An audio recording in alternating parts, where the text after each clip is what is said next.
68's Best Bets show. We are your host, the three-man weave. I am Jim Root today.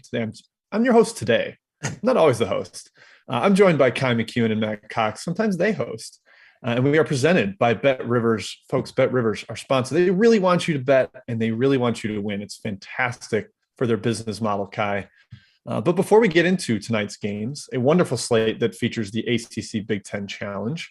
Do you have any takeaways from Sunday or Monday that really jumped out to you?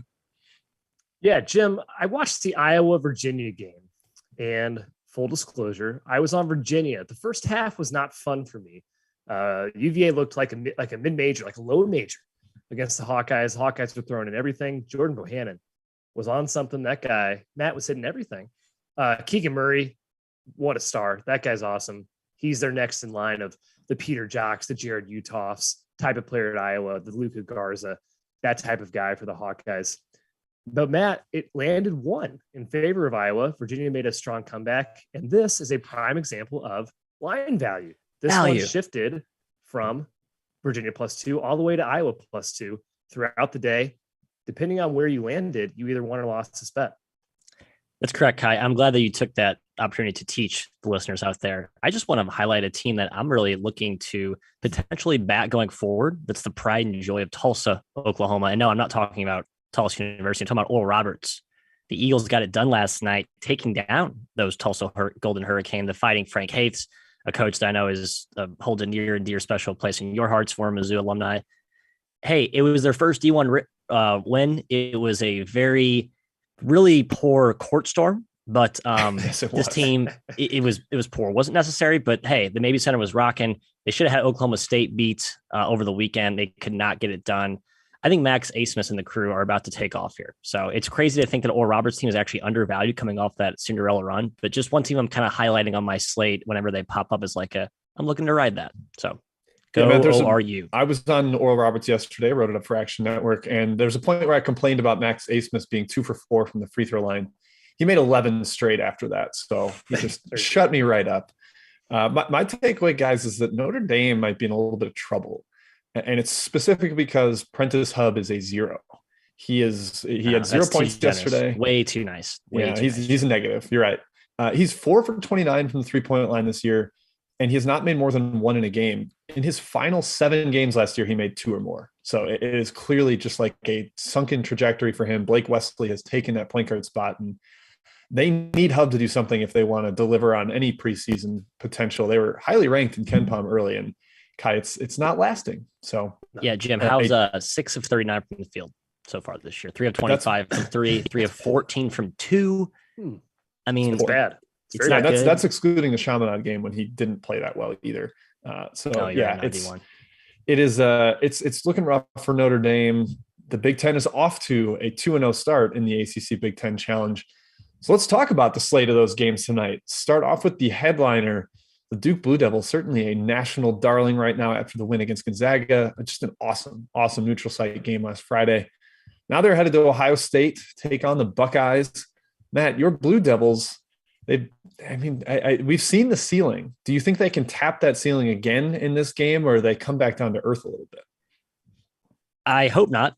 Teaser, this will be a best bet. We'll kick it right off the top of the slate here. Love it. I won't say it explicitly, but I think the folks can probably read between the lines of this analysis.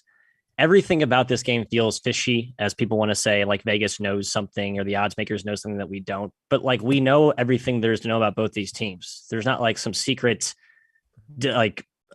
poisonous thing that's going to osmosis throughout the arena and Duke's going to like fall at their hips and not play well. Duke's good. I mean, yeah, it's a letdown spot potentially coming off the big Gonzaga win.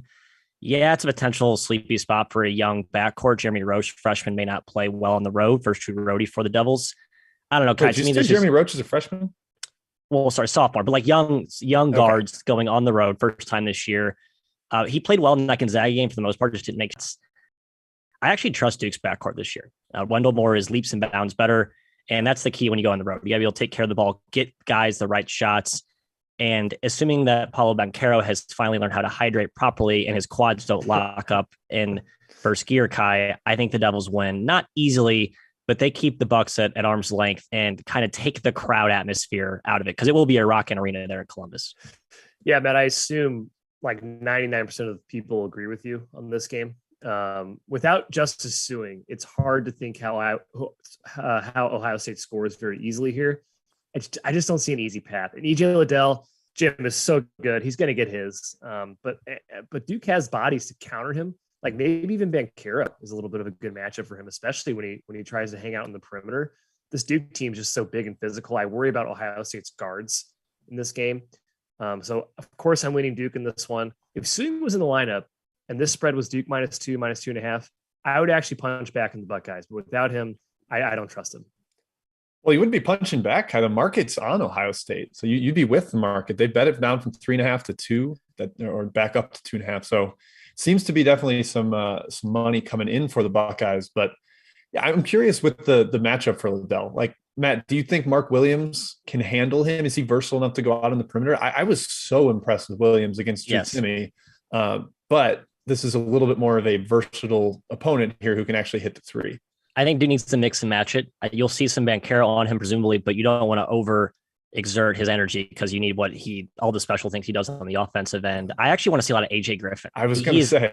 He's reportedly healthy. So it isn't really much of a pitch count thing. It's more of just K needs to trust him. And we've seen K have trouble trusting guys that he hasn't seen or proven himself on the floor. This is one matchup where Griffin, I think you need to let his length and versatility shine on the defensive end. Yeah, he's hyper physical. I think he can be a bother for Liddell if he's ready. Yes, agreed. All right, that's it for that. We've got Matt's best bet there. We'll recap that at the end of the show, but that's one. We got a couple more coming. Next on the outline, we got Florida State headed to Purdue. Purdue has been just a massive wagon so far this year, coming off a 57-point demolition of Omaha. Florida State's been better since they lost at Florida, but they have some personnel issues. No Raekwon Evans, starting point guard. No Tanner Ngam, one of the big centers, and Naheem McLeod also out. So Kai, they're missing a little bit of size, and this is not the matchup you want to be down big guys. Yeah. Very few teams in the country, I would say almost none, can match up with Purdue size-wise. Florida State maybe is the only team that can. Biggest team in the country by adjusted height, whatever the stat KenPom uses. But without those two guys, McLeod and Ngam, that's very, very troublesome against Williams or Edey. Even with those guys in the lineup, I don't think they would stop either one. Florida State's been struggling too a little bit. The Florida loss doesn't look so bad now, but the Boston U overtime win without Boston's best player, Walter White, in the lineup is very strange to me. One of their best players, Javonte McCoy. This Purdue's playing. Javonte McCoy's in the chat, so you better apologize to him. Matt, this Purdue team's playing like a top 3 team, maybe even the best team in the country currently. They're going to dominate inside, on the glass, pretty much everywhere. I think they win pretty handily here. I lean their way at -11-ish. I think the spread is right now. Does feel high. I think the key thing to know here is Purdue is willing to run, and they've done so at times this season. And their games have played a higher pace, higher tempo. I think the scoring is ballooned more than what you're used to seeing with the typical Purdue offense, despite having 2 twin towers inside where they can dominate. Zach Edey, man, that dude can gallop up and down the floor. His conditioning has improved demonstrably from last season.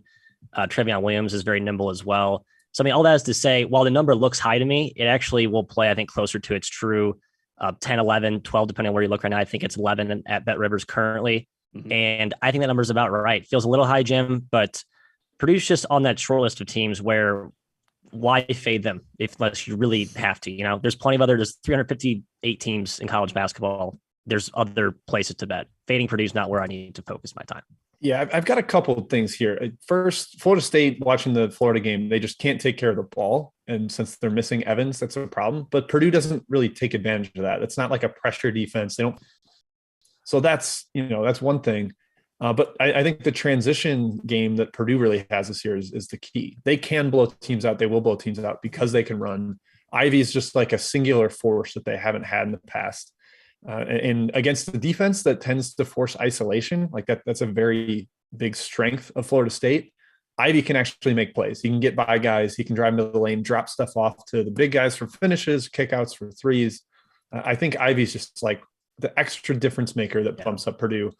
I lean towards Purdue here, even at 11. I just think Florida State's not ready for this, especially after watching that Florida game. All right.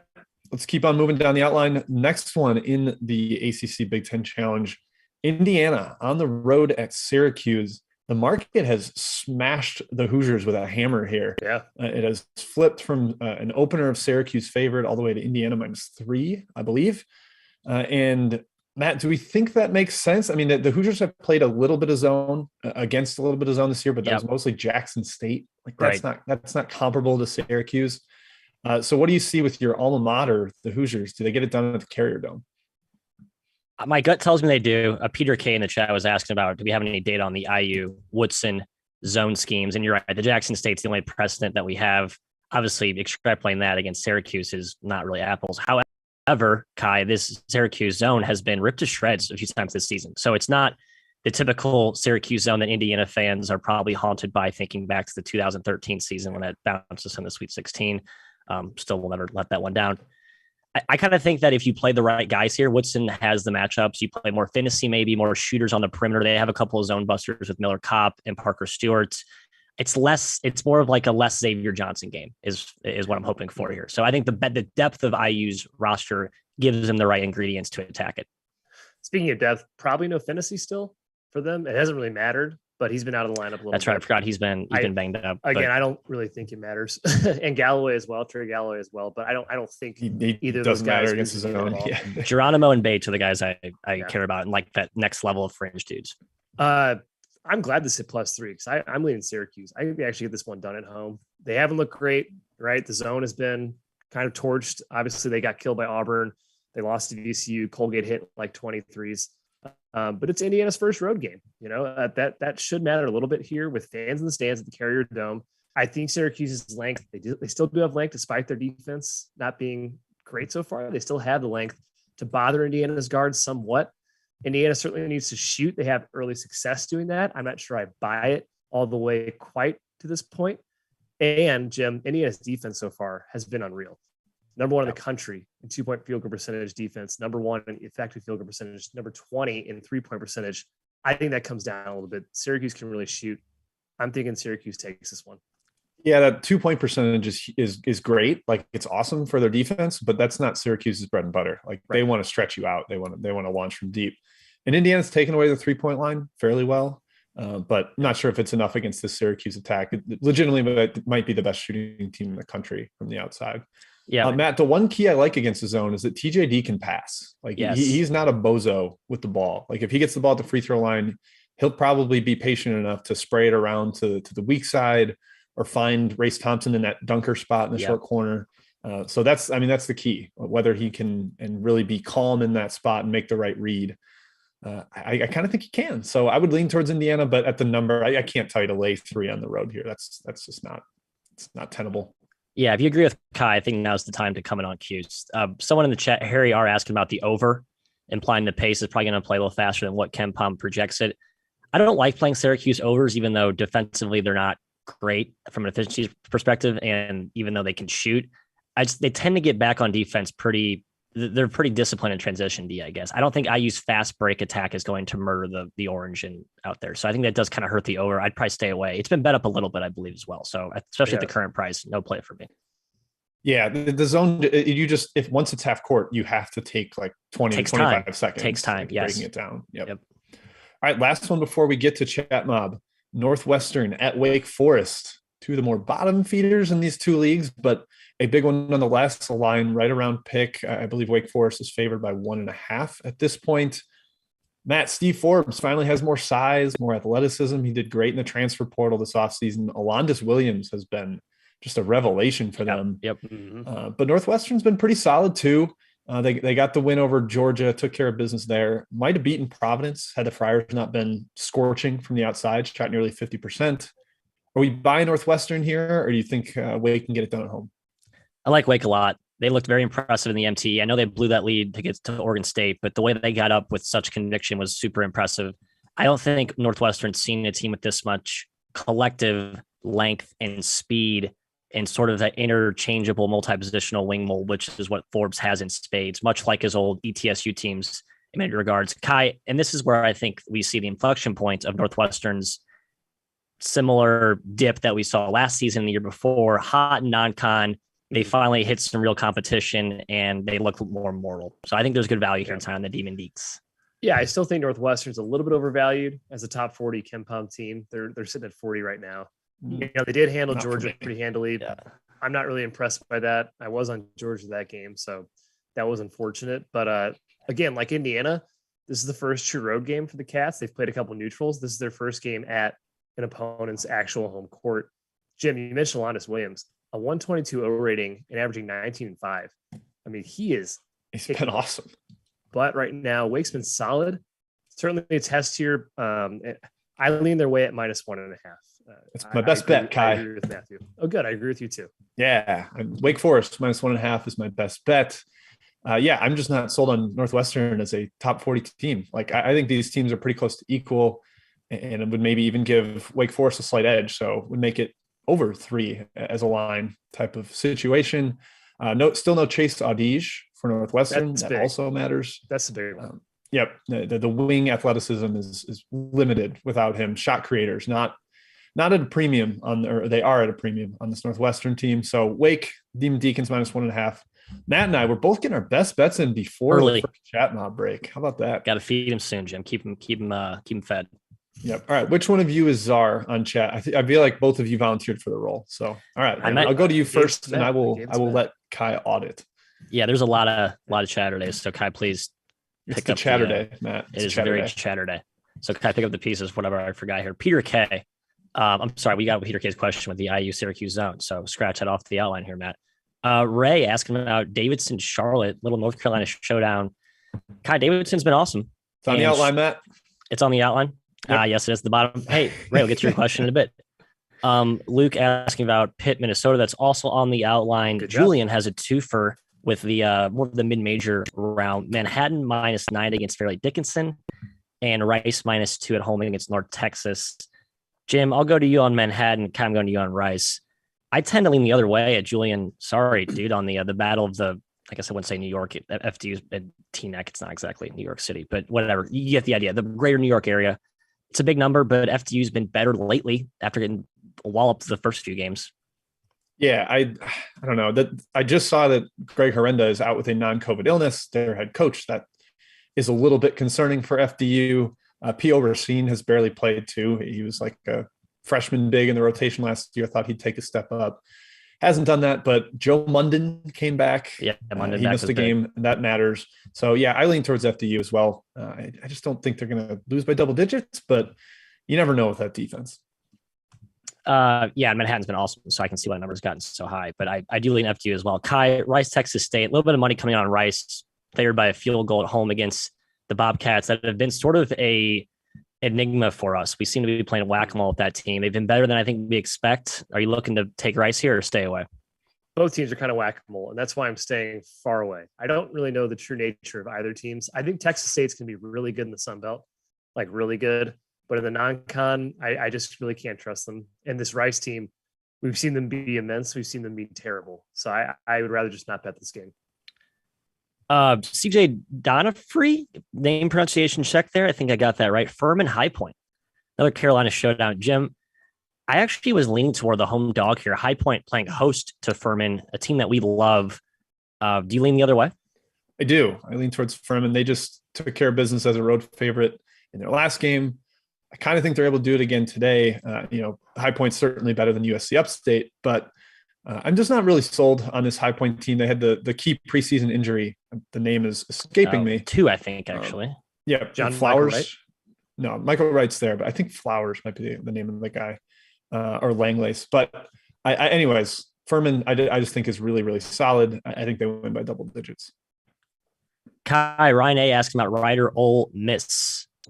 It's the Broncos, a team that you don't love. None of us really love. They did hang around last game against who I'm blanking on who they stuck close, South Carolina. So do you think they do it again against another kind of meddling SEC, a better team than South Carolina, but kind of in that middle of the SEC pack? It's another team that's covered in oil, and I can't catch them in my hands. I've bet on Rider. I've faded Rider. It hasn't worked. It hasn't worked. It hasn't worked. So I'm staying away from Rider. I have no idea. It's the Demencio Vaughn Bowl, Matt.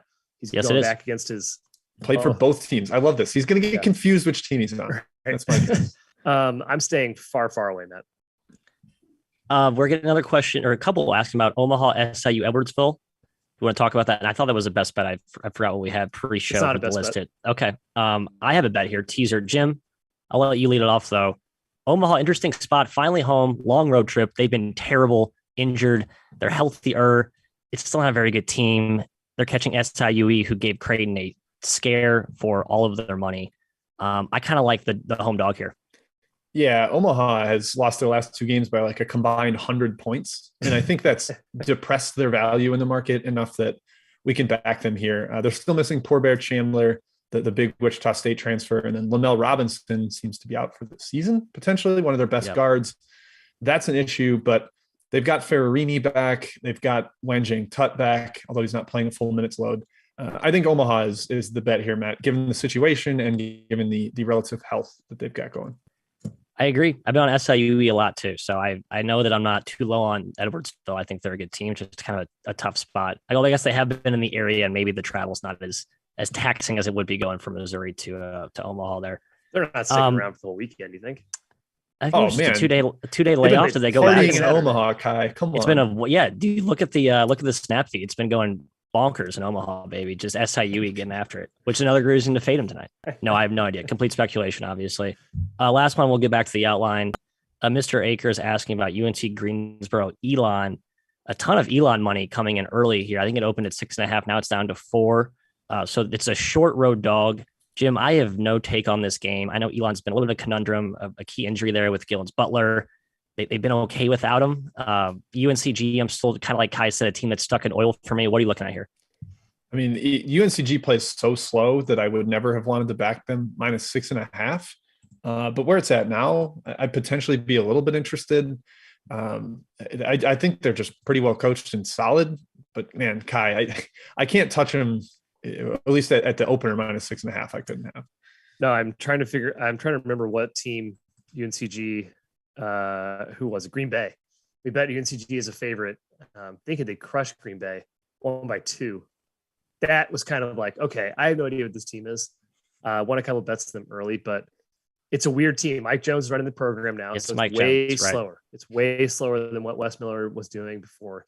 He came over from Radford. They played one of the slowest paces in the country, Matt. So yeah. I agree. 6.5 feels very, very high. I'd be tempted at 4, man. I don't know. Yeah, I'm a little tempted at 4. I don't think Elon's bad, but I do think Greensboro is still a solid team. Yeah, coaching battle pretty even there. I like both coaches. I agree. I like both. Yep, both coaches. I agree. All right, there's a few more here, but I'll archive those. Let's get back to the outline. All right, perfect. As we answer those questions and as we get to them later, make sure you hit that like button. We get wonderful things like Matt dancing in a grass hula skirt. So hit the like button, subscribe to the Field of 68's Best Bets YouTube channel. Easy stuff for you guys in the chat mob. So we appreciate it if you do that. All right. More ACC Big Ten Challenge. 2 more on the outline here. We'll start with Clemson at Rutgers. It's kind of a cover your eyes game, really low total. Although Clemson can actually shoot this year a little bit. Kai, I'll start here with you. Geo Baker, how big is his presence in this game, whether he's in or not? I think he's huge. And you might think Baker's not a very good basketball player. That's fine. But his leadership qualities are big. He is a guy that he's got sort of the clutch gene, Jim. Even though he shoots like 30% from the field, he can hit the big shots. And frankly, Rutgers' other guards are bad, in my opinion. I'm not a Mulcahy guy. I'm not a McConnell guy. They just don't have any firepower. So him being out is enormous in this game. And you can't recommend Rutgers, I think, Matt. I think it's Clemson or nothing for me. I'm frankly surprised Rutgers is still favored. They've dropped 25 spots in KenPom. They blew a game against UMass. They lost to Lafayette. That's terrible. And Clemson, I think, is a team that's still pretty good. Obviously, they're very physical. Rutgers is the same way. I'm leaning towards Clemson here as a dog. I think the home juice really helps Rutgers tonight, not just because of the fans are probably a little bit disappointed given the start this year, but also road Clemson is not a team I trust. I believe it's their first true road game this year. We've seen Brown now have some stinkers on the road, especially in early non-conference games and maybe lackluster, unimportant conference ACC games. I'd be worried about Clemson personally if you're backing them, but Rutgers, God, the way they blew that UMass lead, they certainly have a little bit of a stink, and that there might be some systemic thing they are a broken or partially broken team. Not one I want to back with any sort of passion right now. Yeah, I lean Clemson too. I just think they're a little bit better, and Rutgers hasn't figured out any kind of shot creation. That's even when Baker has played. Like they scored 48 points against Merrimack. They barely got away from Lehigh at home. Like they've just been bad. Like they haven't really put out a good performance other than the first 30 minutes of that UMass game, and then they collapse. So it's like for one good performance, they immediately cancel it out. So Clemson lean for me there. All right, let's keep on moving. Going out of the ACC Big Ten Challenge for one game, then we'll go back to it. St. Louis at Boise State. The Billikens heading on the road. They've been a little bit more solid than I expected without Perkins, their leading scorer that tore his ACL. Potentially the second best team in the A10 right now. Well, Boise State's been really good. Matt, a very transition, downhill reliant Boise State team. Not a lot of shooting on that roster. They want to drive to the rim. Does SLU have the rim protection, the perimeter athletes to keep them out of the paint? I think they do. I worry about SLU's transition defense, though. I've seen them be burned in transition D a couple times this year. Small sample size eye test, so don't read too much into that. But in general, I just like Boise. It's a team I'm high on. It's Boise at home, the Taco Bell Arena, always one of the stronger home court venues in college basketball no one knows about. It's a weird, like, vertical elevated thing where the camera is like almost like a bird's eye view. They seem to play well at home. And I think pound for pound, these two teams are as talented or equals in athleticism. And I like taking the home team as a short favorite here against the early money. So another one where I'll probably be counterpunching against the early SLU steam. Yeah, they look good against CNF Austin. SLU did. So I'm not shocked money came in because, Matt, Boise put on a gross display against Bakersfield at home. They lost 46 They lost 46 to 39. They scored 0.64 points per possession, 7 for 26 from 2, 6 for 32 from 3. That's about as bad as you can play. I think they were something like 7 of 13 from the foul line, 12-point favorites. Horrid. Maybe even more than that. Yeah. Neither team is going to score very easily. I kind of lean the under in this game, but maybe Boise just bounces back after that 39-point performance. Maybe the line is artificially low because of that. Maybe there's value on the over. I just think Boise just has some offensive issues. Even the games I watched previously to Bakersfield, that makes me a little bit nervous. I'm just staying away here. Yeah, Boise's played like 4 straight opponents that just dragged the game to a crawl. Yeah, like Mississippi, St. Bonaventure, Bakersfield, even Temple does the same. Irvine to a degree. Yeah. So they haven't gotten a chance to run, and SLU's been running more this year. And Travis Ford noted that they probably would need to without Perkins to get easy buckets. So I actually kind of like the over. I think that has been a bit of a tug of war in the market. It went up early. It hit like 137 at one point. Now it's kind of settled back around 135, but. So clearly there's dueling opinions on that total in the market. All right, let's go to the last ACC Big Ten game on our outline. And these are the dregs of the conferences. Although Minnesota has been pretty good. Yeah. Minnesota heading to Pitt. Ben Johnson might actually be a pretty solid coach there, Kai. Yeah. He seems like he's better than Matt's boy, Micah Shrewsbury, the early returns at least so far. But Pitt is terrible. It is just outright awful. They were like demonstrably the worst team against the Citadel and UMBC, both at Pitt. They got blown out by Vanderbilt, who was missing 2 starters. How do you justify backing Pitt here, Kai? Or are you just saying, I'm not going to do it? I'll go Minnesota. I don't think you can justify backing Pitt. If you're betting Pitt in this game, I don't know how you feel confident about it. I know it's Minnesota. They're supposed to be the worst team in the Big Ten. But losing by 10 at home to UMBC and 16 at home to Vanderbilt. I mean, they are the worst power team in the country, Pitt, right now. They're broken. Capel has to be on the way out. Frankly, I don't know how he's still there even after like 7 games. It's that extreme. Minnesota's 5-0, man. They have some solid wins. They're not a world beater by any means, but they're certainly better than Pitt. It's -2.5 right now. Minnesota's my best bet.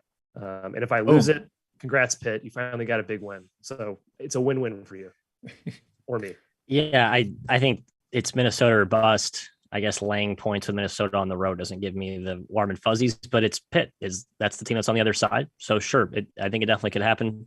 I was looking at the under, and the number opened really low, 127.5, 128.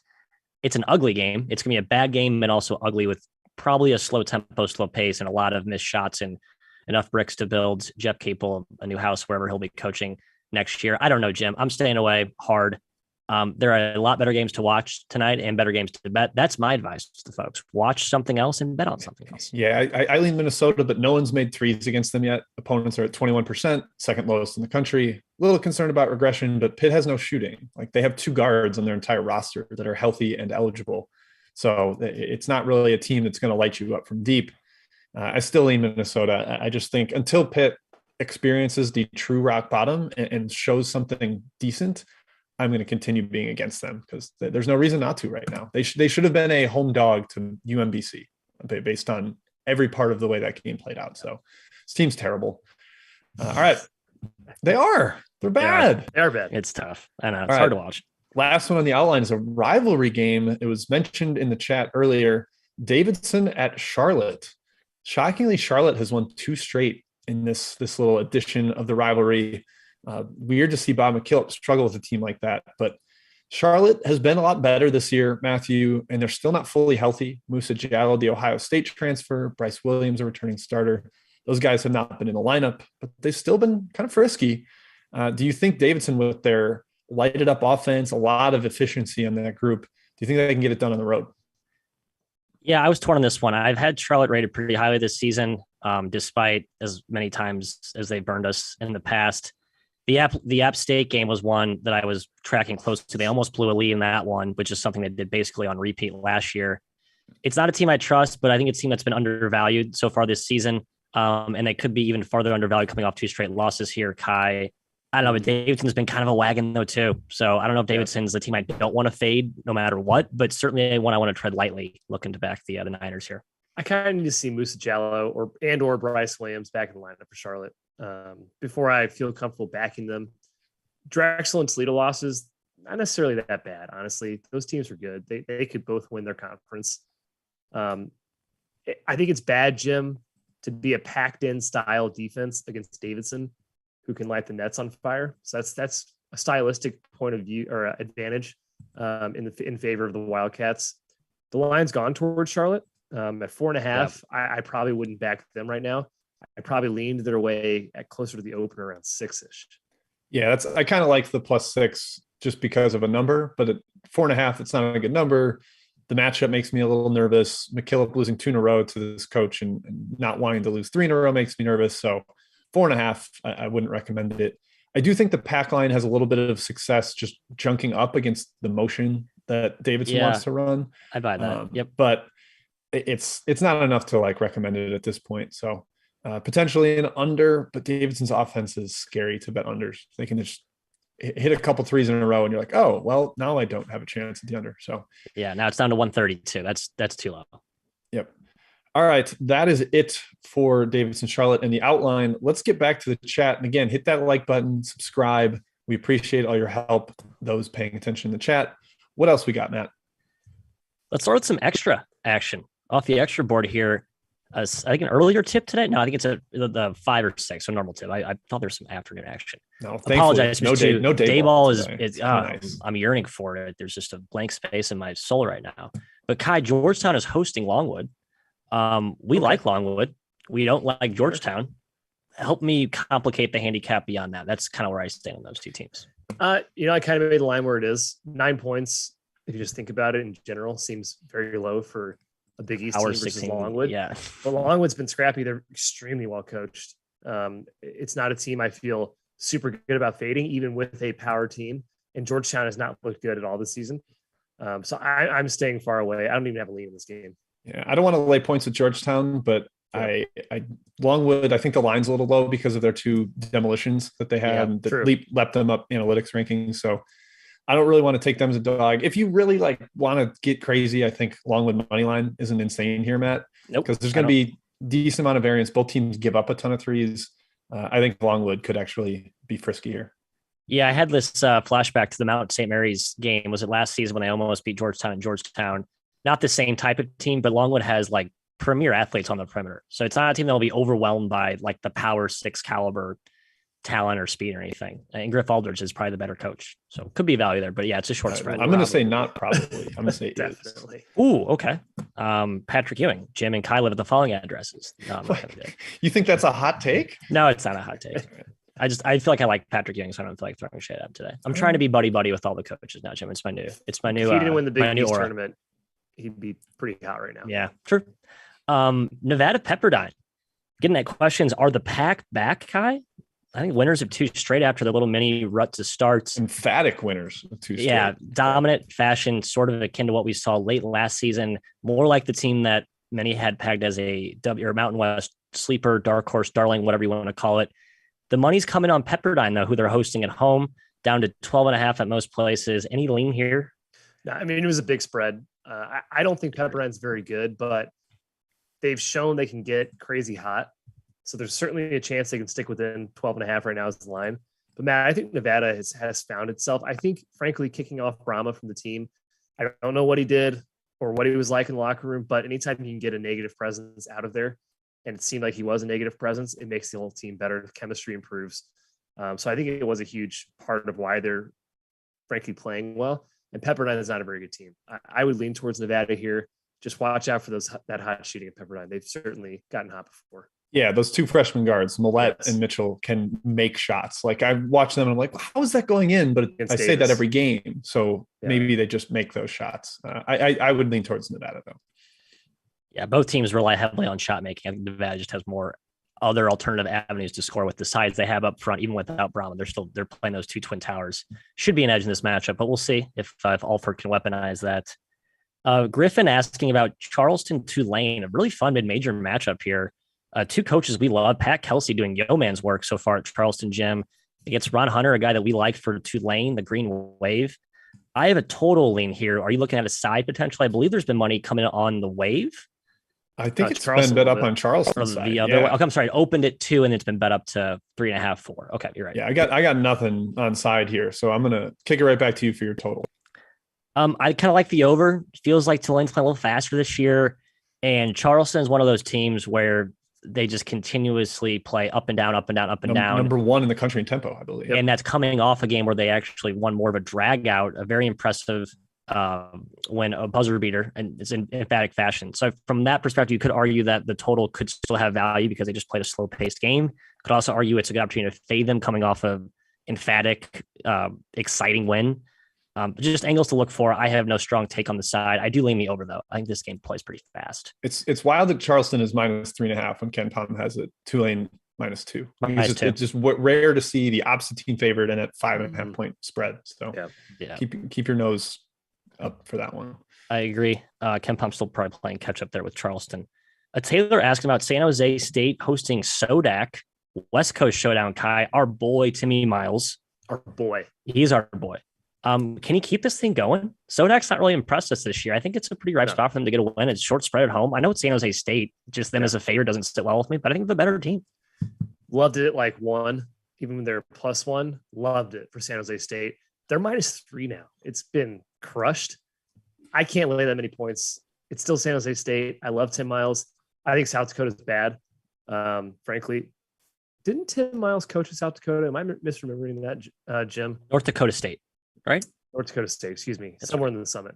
That's neither here nor there, which is something I popped in my head. I lean towards San Jose State. -3 is a little bit too high for me to confidently say, yep, play the Spartans, but that's the way I lean, Jim. Yep. It was North Dakota State. Man, is correct. 2 years there. South Dakota's been a little better than I thought. Without Plitzwhite, they were overvalued in the market to start. And they've come down some from 187 to 214th at Ken Palm. That's kind of reflective of their sinking, but I don't think it's all the way there yet. This is a tough travel for them. And San Jose State, I think, is on the ascendancy. So I would lean towards the Spartans, although laying 3 is a bit much at this point. Yep. We're staying in NorCal. Brandon asking about Santa Clara, polarizing team to start the year. Maybe did they hit a wall? They were a rocket ship. They've been without their best big, Josip Brankic. Could be, I guess, a attributing factor to the recent demise. I'm going to Jim here. I like me some Rainbow Warriors, despite some of the early injuries. They seem to have played pretty well without those dudes. Feels like a big number. What do you think here? It's a little big. Both these teams have injury concerns. You mentioned Brankic. Hawaii's missing De Silva and Noel Coleman, their point guard. I think that catches up with them a little bit here. They're playing like decent mid-major competition with UIC and South Alabama and hanging around. But Santa Clara, bounce back spot. I mean, goodness, they were poor last time out. Blew a game against Irvine, and the game before that lost to Fresno State on a neutral. So I would go Santa Clara here if I had to, but it's not like a recommendation at the current price. I think that's all I got. I'm looking for one last scan. Any questions I missed, Kai? I think that's it, though. Well, Matt, I only see one question saying Marquette's yet to cover a bye game. Does that continue? They're playing Jackson State. Very good. Wayne Brent, we're fans of him. Yeah, Wayne Brent is a dog. Around. Don't need to say Wayne Brent is a dog. First half, Jackson State. I would lean towards first half Jackson State. I've been beating the drum that Marquette bad as a favorite, good as a dog since the preseason, and that has played out like very demonstrably so far. I would definitely lean towards Jackson State. First half, as Kai mentioned, would probably be the best bet there. Agree. There's one more, Detroit Northeastern as well. I think Jim had a lean in that one. Lean Northeastern. Detroit's kind of a mess. A lot of injuries. Noah Waterman was supposed to be available last game, but he did not play. He's key for them. Big shooter, stretches the floor, helps out spacing around Antoine Davis's isolation. So if he's out there, that helps Detroit. But I don't know, Northeastern has collapsed in multiple second halves this year. So maybe if you want to bet Northeastern, you go first half.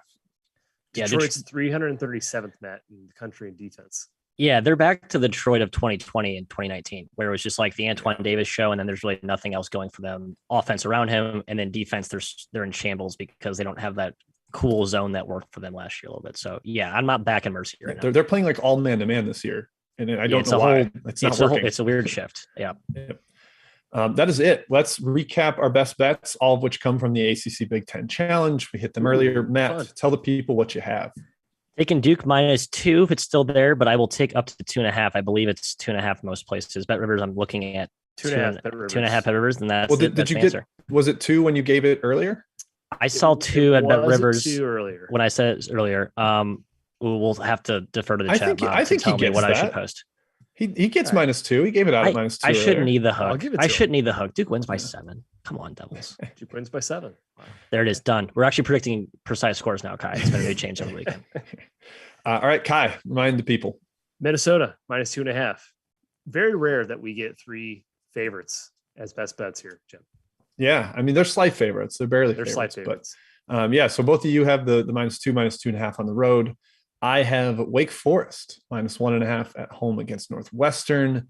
We're all in on the ACC Big Ten televised games. This is rare for us. Usually our best bets are obscure, but not today. We're going with the bigger action, baby. Bigger board.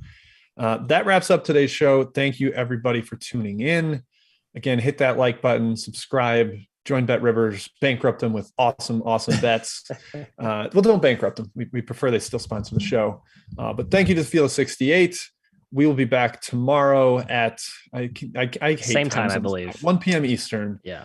We will be back on the same channel. So we will see you then.